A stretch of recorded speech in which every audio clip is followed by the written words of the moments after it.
Hello बच्चों, कैसे हैं आप सभी। स्वागत है आपका हमारे YouTube channel MP learning classes में।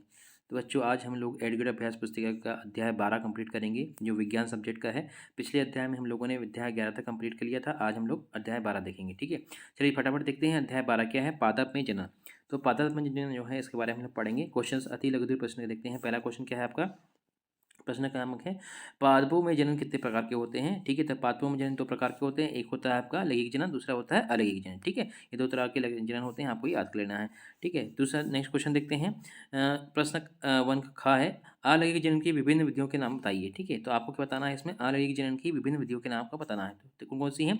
पहला है खंडन, दूसरा है मुकुलन, बीजाणु निर्माण तथा कायिक प्रबंधन, ठीक है। ये इसकी क्या होती है, विभिन्न विधियां होती हैं। पहला कौन सा होता है आपका खंडन, मुकुलन, बीजाणु निर्माण तथा कायिक प्रवर्धन है, ठीक है। ये आपके क्या है, अलैंगिक जनन की विभिन्न विधियां हैं, ठीक है। चलिए नेक्स्ट क्वेश्चन देखते हैं।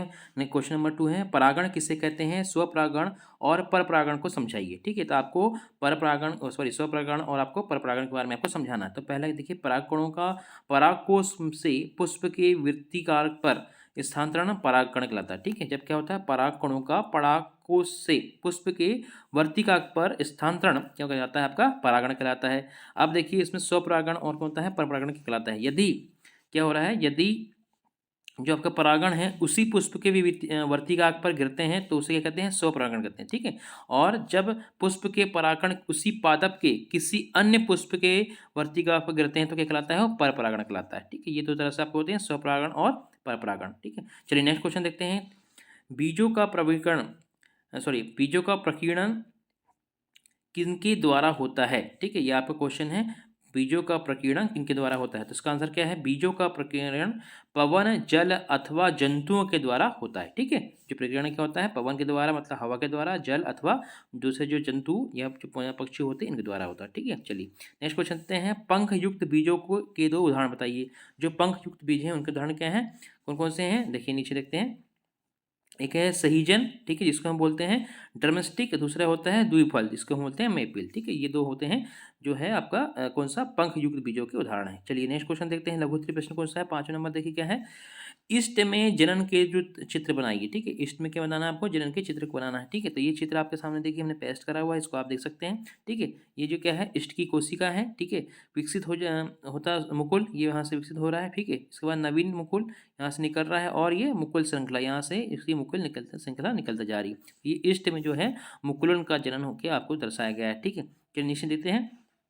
इष्ट कोशिका से बाहर निकलने वाला छोटा बल्ब जैसा प्रवर्धन मुकुल कहलाता है।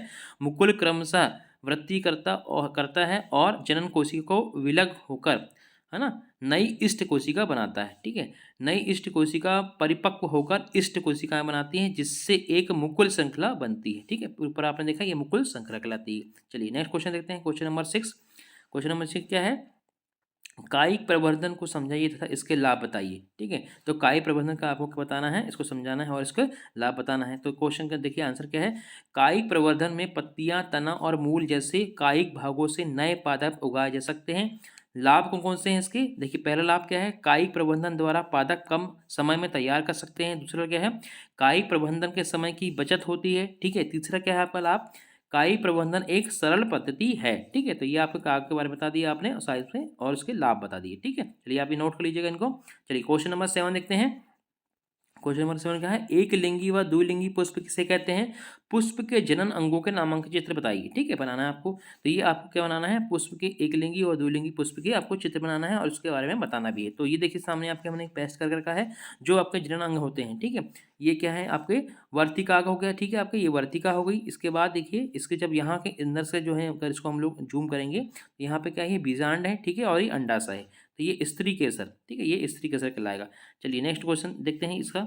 देखिए दूसरा क्या है आपका पुंकेसर। जो पुंकेसर का भाग है, तो सबसे ऊपर का जो होता है ये परागकोश होता है, ठीक है। और नीचे क्या होता है, पुंततु होता है, ठीक है, पुंततु। इसमें इसको बोलते हैं, यहाँ पे पुंततु बोलते हैं, ठीक है। इसको आप नोट कर सकते हैं अपनी नोटबुक में।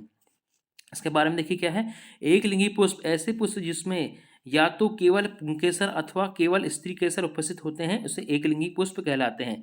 जिन पुष्पों के पुंकेसर और स्त्री केसर दोनों ही होते हैं वे द्विलिंगी कहलाते हैं। ठीक है, तो आपको सिंपल सा पता चल गया कि एकलिंगी मतलब जिसमें किसी एक तरह का क्या होता है, उसमें लिंग होता है, या तो ये पुंकेसर हो गया या स्त्री केसर होता है, वो क्या एक लिंग कहलाएंगे। लेकिन ऐसा पुष्प जिसमें क्या हो, दोनों चीज हो, जिसमें पुंकेसर भी हो और स्त्री केसर भी हो, तो क्या लाएंगे, वो द्विलिंगी कहलाएंगे। ठीक है, तो ये इसका छोटा सा आंसर हो गया। चलिए नेक्स्ट क्वेश्चन देखते हैं। क्वेश्चन नंबर 8 क्या है, पादपों में लैंगिक जनन की प्रक्रिया समझाइए। ठीक है, तो आपको पादप में लैंगिक जनन की प्रक्रिया को समझाना है।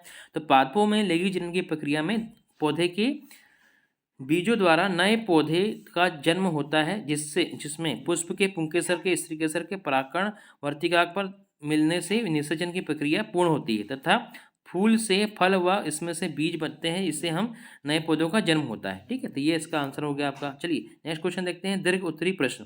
दीर्घ उत्तरी प्रश्न क्या है आपका, क्वेश्चन नंबर 9 देखिए, पुष्पों में निषेचन किस प्रकार होता है, चित्र सहित समझाएं। ठीक है, चित्र सहित आपको वर्णन करना है।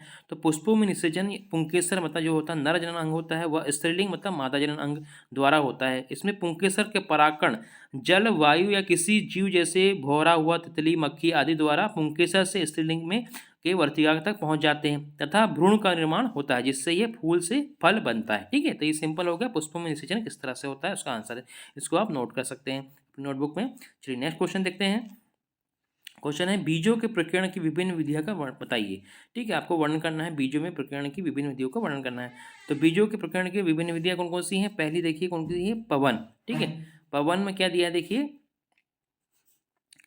पवन हल्के व रोम युक्त बीज वायु के द्वारा एक स्थान से दूसरे स्थान पर चले जाते हैं। ठीक है, दूसरा क्या है, जल, जलीय स्रोतों के पास लगे हुए वृक्षों के फल बीज तथा द्वारा बहकर एक जगह से दूसरी जगह पहुंच जाते हैं। ठीक है, जल के द्वारा। तीसरा क्या है, जंतुओं, किसी बीज पक्षियों या अन्य जीवों के द्वारा एक जगह से दूसरी जगह तक स्थानांतरित कर दिए जाते हैं। ठीक है, जैसे कि मक्खी वगैरह है या फिर कोई सी काट कोई जंतु उसको खा लेता है तो एक जगह से दूसरी जगह चल जाता है। तो ये क्या है, कौन सी काय की विधि है आपकी, ये है आपके बीजों के प्रकीर्णन की विधि है। ठीक है, चलिए नेक्स्ट क्वेश्चन देखते हैं। ये क्वेश्चन टोटल आपके कंप्लीट चुके हैं इस अध्याय के। ठीक है, ये पार्ट के, तो ये जो है एडकेट अभ्यास पुस्तक के जो क्वेश्चन है बहुत ही इंपॉर्टेंट है आपके मेन एग्जाम्स के लिए, तो इसको आप ध्यान से पढ़ें और इसको नोट कर लीजिए। ठीक है, चलिए नेक्स्ट क्वेश्चन हम देखते हैं, मतलब आपका जो नेक्स्ट पार्ट है हम लोग पार्ट नंबर 13 नेक्स्ट वीडियो में लेके आएंगे। तो ये वीडियो आपको कैसा लगा हमें कमेंट बॉक्स में बताएं। ठीक है, वीडियो को अधिक से अधिक लोगों को शेयर करें और हमारे चैनल को सब्सक्राइब करना नहीं भूलें। ठीक है, तो वीडियो देखने के लिए आपका बहुत बहुत धन्यवाद। Thanks for watching.